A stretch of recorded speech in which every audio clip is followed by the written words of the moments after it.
There was a great rush of feet across the deck. I could hear people tumbling up from the cabin and the forecastle, and slipping in an instant outside my barrel. I dived behind the foresail, made a double towards the stern, and came out upon the open deck in time to join Hunter and Dr. Livesey in the rush for the weather bow. There all hands were already congregated. A belt of fog had lifted almost simultaneously with the appearance of the moon. Away to the southwest of us we saw two low hills, about a couple of miles apart, and rising behind one of them a third and higher hill, whose peak was still buried in the fog. All three seemed sharp and conical in figure. So much I saw, almost in a dream, for I had not yet recovered from my horrid fear of a minute or two before. And then I heard the voice of Captain Smollett issuing orders. The Hispaniola was laid a couple of points nearer the wind and now sailed a course that would just clear the island on the east. "And now, men," said the captain, when all was sheeted home, "has any one of you ever seen that land ahead?" "I have, sir," said Silver. "I've watered there with a trader I was cook in." "The anchorage is on the south, behind an islet, I fancy?" asked the captain. "Yes, sir, Skeleton Island they calls it. It were a main place for pirates once, and a hand we had on board knowed all their names for it. That hill to the nor'ard they calls the foremast hill. There are 3 hills in a row running south'ard, fore, main, and mizzen, sir. But the main that's the big un, with the cloud on it they usually calls the spyglass, by reason of a lookout they kept when they was in the anchorage cleaning, for it's there they cleaned their ships, sir, asking your pardon." "I have a chart here," says Captain Smollett. "See if that's the place." Long John's eyes burned in his head as he took the chart, but by the fresh look of the paper I knew he was doomed to disappointment. This was not the map we found in Billy Bones's chest, but an accurate copy, complete in all things, names and heights and soundings, with the single exception of the red crosses and the written notes. Sharp as must have been his annoyance, Silver had the strength of mind to hide it. "Yes, sir," said he, "this is the spot, to be sure, and very prettily drawed out. Who might have done that, I wonder? The pirates were too ignorant, I reckon. Aye, here it is, Captain Kidd's Anchorage, just the name my shipmate called it. There's a strong current runs along the south, and then away nor'ard up the west coast. Right you was, sir," says he, "to haul your wind and keep the weather of the island. Leastways, if such was your intention as to enter and careen, and there ain't no better place for that in these waters." "Thank you, my man," says Captain Smollett. "I'll ask you later on to give us a help.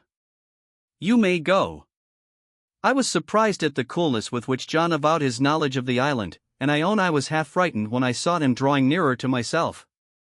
He did not know, to be sure, that I had overheard his counsel from the apple barrel, and yet I had by this time taken such a horror of his cruelty, duplicity, and power that I could scarce conceal a shudder when he laid his hand upon my arm.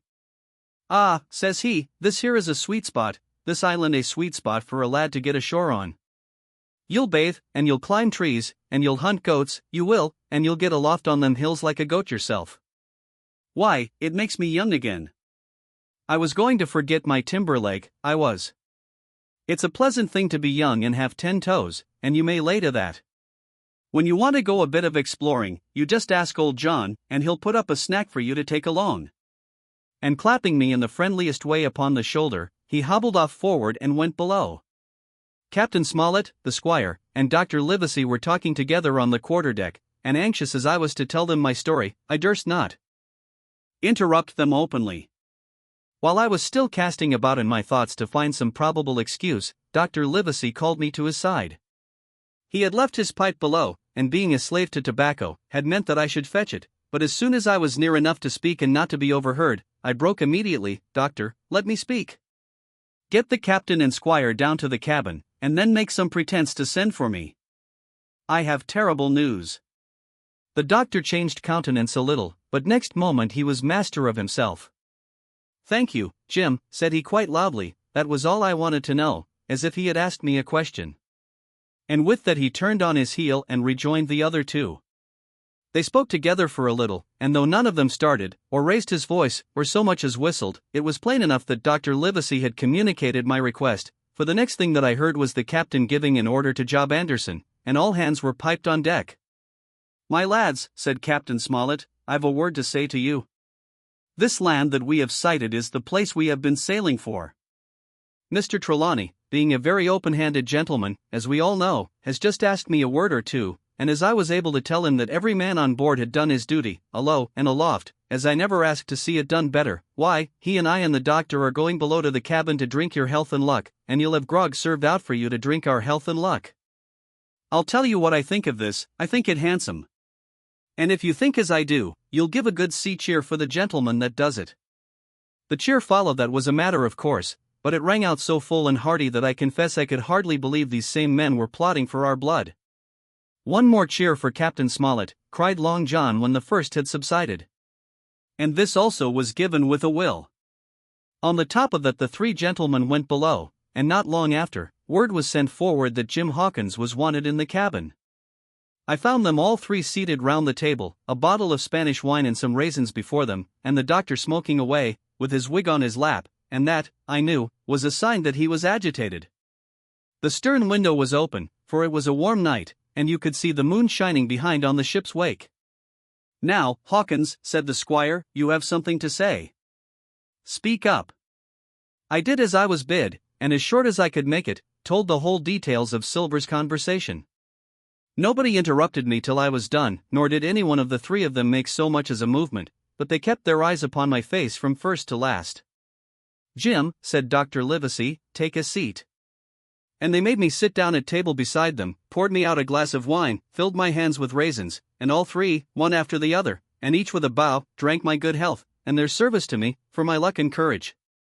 "Now, Captain," said the squire, "you were right, and I was wrong.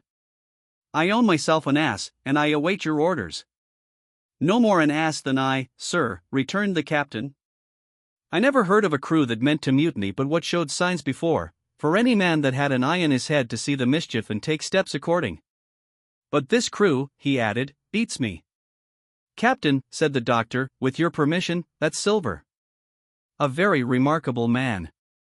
"He'd look remarkably well from a yardarm, sir," returned the captain. "But this is talk, this don't lead to anything. I see 3 or 4 points, and with Mr. Trelawney's permission, I'll name them."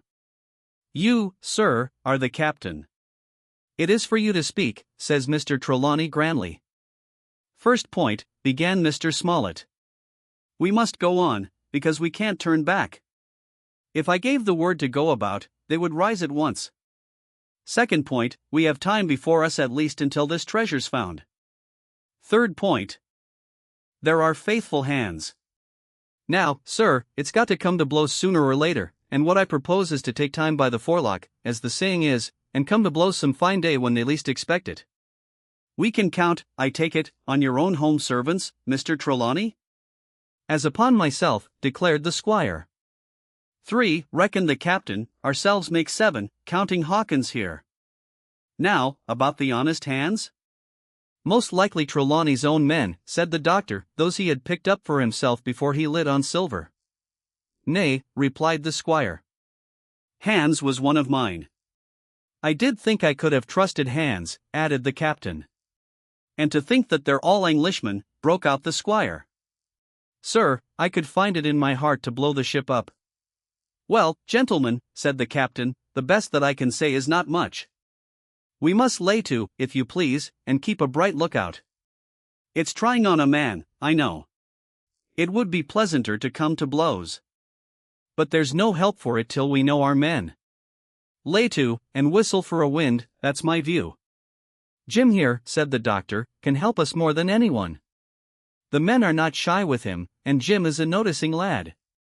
Hawkins, I put prodigious faith in you," added the squire. I began to feel pretty desperate at this, for I felt altogether helpless, and yet, by an odd train of circumstances, it was indeed through me that safety came. In the meantime, talk as we pleased, there were only 7 out of the 26 on whom we knew we could rely, and out of these 7 one was a boy, so that the grown men on our side were 6 to their 19. Part 3 My Shore Adventure.